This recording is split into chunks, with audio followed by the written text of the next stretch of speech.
Como é possível alcançar um faturamento de 300 bilhões de dólares vendendo bebidas alcoólicas?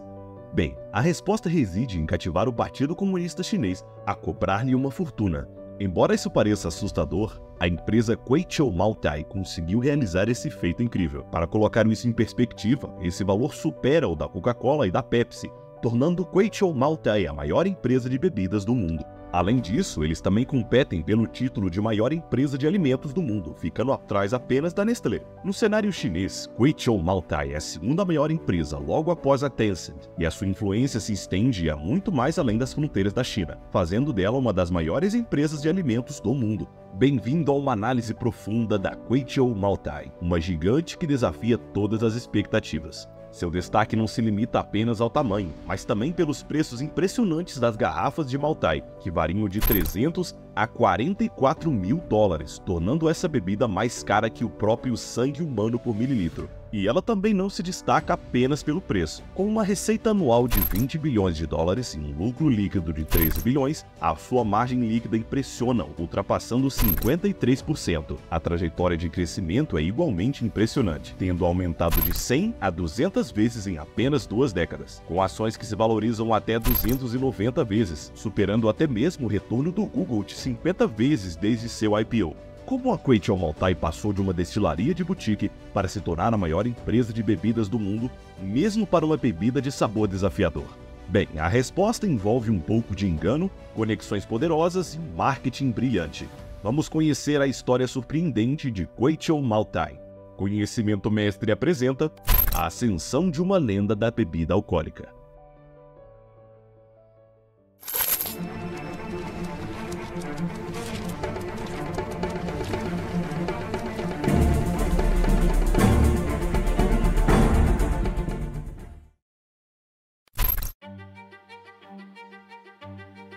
Quando olhamos para trás, a Kweichow está longe de ser uma empresa de herança. Na verdade, a versão atual da empresa nem mesmo existia até o final de 1999. No entanto, o mesmo não pode ser dito sobre o Moutai, que, de acordo com algumas fontes, remonta a mais de 2.000 anos até 135 a.C.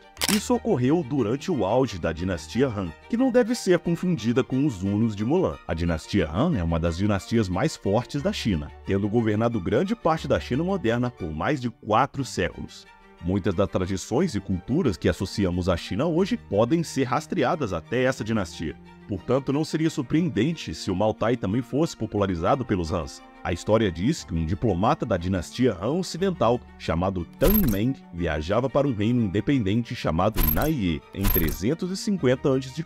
Durante essa viagem, Tang Meng teria apreciado uma bebida que trouxe de volta a dinastia Han. De acordo com as lendas e a própria página da história da Kweichow, essa é a origem do Moutai.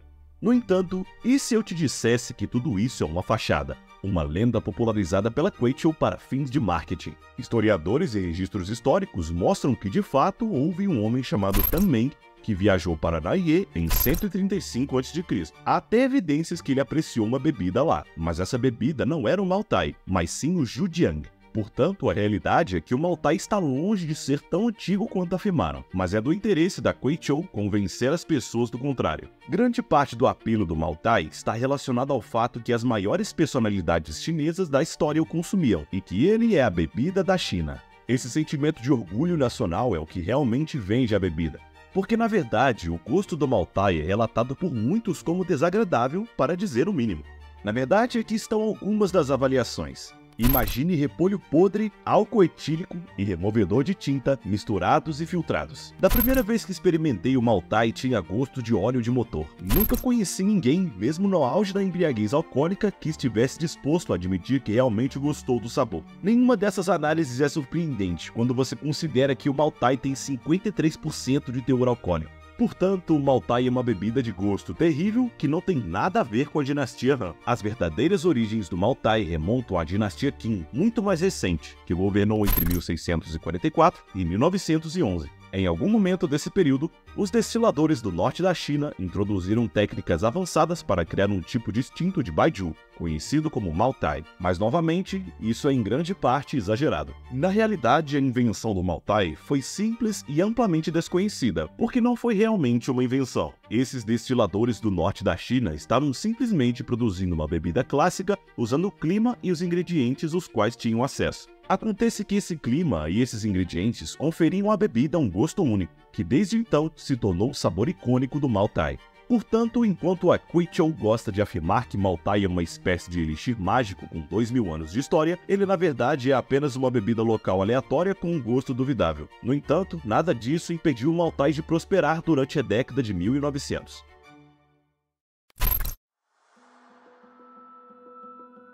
Como acontece com muitos produtos populares, a popularidade do Maltai tem mais a ver com a imagem do que com o valor intrínseco. E a imagem do Maltai remonta a 1915, com a Exposição Internacional do Panamá Pacífico. A exposição foi realizada em São Francisco e é um dos eventos mais monumentais da história dos Estados Unidos. 9 anos antes da exposição, São Francisco sofreu o pior terremoto da sua história, estimado em uma magnitude de 7,9. Essa exposição foi projetada para mostrar que não apenas São Francisco, mas toda a América estava disposta a superar e se recuperar de qualquer adversidade. Portanto, essa exposição foi promovida como nenhuma outra e atraiu impressionantes 18 milhões de pessoas. A exposição apresentou algumas das tecnologias mais avançadas da época, como a primeira chamada telefônica transnacional dos Estados Unidos. Em um canto dessa grandiosa exposição, havia um estande dedicado ao Maltai chinês. Embora não fosse tão impressionante quanto uma chamada telefônica transnacional, o Maltai era sem dúvidas um peso pesado quando se tratava de bebidas alcoólicas. O aroma e o sabor eram algo que o resto do mundo nunca havia experimentado. Isso não apenas lhes tornou populares na exposição, mas também lhes valia uma medalha de ouro, estabelecendo a presença da China no cenário mundial. Essa foi a primeira vez que o Maltai foi associado ao orgulho chinês, mas de longe não foi a última. O evento que consolidou o Maltai como um clássico foi a Guerra Civil Chinesa, que ocorreu entre 1927 e 1949. Essa guerra foi travada entre a República da China, apoiada pelos Estados Unidos, e o Partido Comunista Chinês, apoiado pela União Soviética. O exército do Partido Comunista Chinês é conhecido como o Exército da Libertação do Povo, e a história conta que o Maltai foi que levou esse exército à vitória. Supostamente, os soldados do Exército Vermelho bebiam Maltai para elevar os seus ânimos e desinfetar as suas feridas durante a Batalha do Rio Xishui. Essa batalha acabou sendo o ponto de virada dos 22 anos de Guerra Sangrenta, levando à vitória do Partido Comunista Chinês. E à medida que essa batalha se tornava lendária, o Maltai também ganhava notoriedade. No entanto, é importante ressaltar que nem mesmo sabemos se esses soldados realmente consumiam Maltai. Mas essa é a história propagada pela Kweichow Maltai e pelo Partido Comunista Chinês. Após a guerra, o Partido Comunista Chinês reforçou essa imagem, anunciando que o Maltai era a bebida favorita do líder chinês Mao Tse-tung. Mas não foi apenas Mao quem apreciou essa bebida. Em pouco tempo, o Maltai se tornou muito popular entre os líderes estrangeiros também. Talvez o exemplo mais notável tenha sido o presidente dos Estados Unidos, Richard Nixon, em 1972. Devido à Guerra Fria, China e Estados Unidos eram praticamente inimigos jurados até aquele momento. Portanto, o encontro entre Richard Nixon e o líder chinês Zhou Enlai foi muito excepcional. E para celebrar esse evento monumental em Pequim, o Partido Comunista Chinês, é claro, serviu Maltai. Não sabemos o que o presidente Nixon achou da bebida, mas seu secretário de Estado, Henry Kissinger, foi muito mais vocal. Ele disse: "Acho que se bebermos o suficiente de Maltai, podemos resolver qualquer coisa." Esse evento consolidou o Maltai não apenas como a bebida do Partido Comunista Chinês, mas também como a bebida da elite, levando-nos à moderna Kweichow Maltai.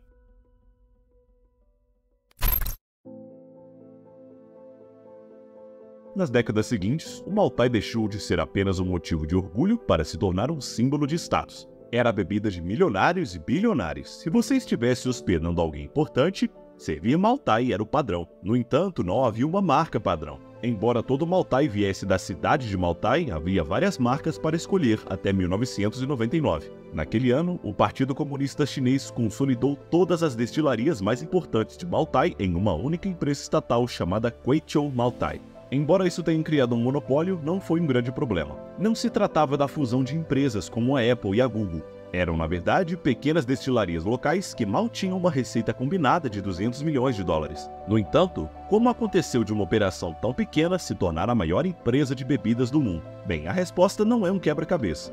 Basta dar uma olhada no gráfico do PIB da China para entender muito. Em 1999, o PIB da China era de 1 trilhão de dólares. Hoje, o PIB da China é de 17,7 trilhões, o que significa que o PIB da China cresceu 17 vezes. Para ter uma perspectiva, o PIB dos Estados Unidos cresceu apenas 2,5 no mesmo período. Portanto, a Kweichow Moutai atuou como um índice para a riqueza da China e o poder do Partido Comunista Chinês. Na verdade, grande maioria do Moutai era consumida por funcionários do governo. Em 2012, estimou-se que metade de todas as vendas vinham de clientes relacionados ao governo. O atual presidente Xi Jinping tentou combater isso. Uma das primeiras medidas que ele tomou após assumir em 2012 foi reprimir os gastos dos funcionários do Partido Comunista Chinês. Isso temporariamente reduziu o preço do Moutai, mas desde então ele se recuperou, o que mostra o quão poderosa é realmente a marca. No entanto, nem tudo são boas notícias. Para começar, o Moutai é relevante apenas na China. Na verdade, 97% de todas as receitas de Kweichow vêm apenas da China.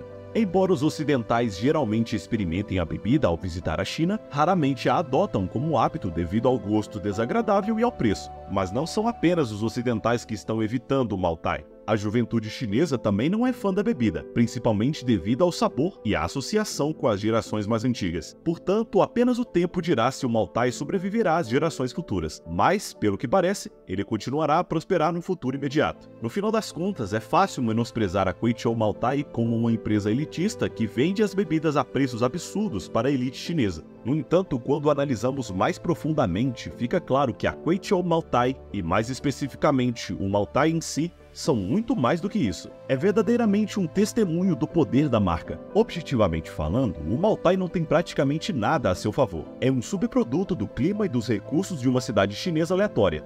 No entanto, por meio do poder da narrativa, da contação de histórias e da marca, a Kweichow Moutai transformou o Moutai em um ícone chinês. Embora haja uma tendência de longo prazo para se afastar do Moutai, assim como acontece com os refrigerantes, o Moutai não está indo a lugar nenhum tão cedo. E é assim que se fazem 300 bilhões de dólares embriagando o Partido Comunista Chinês.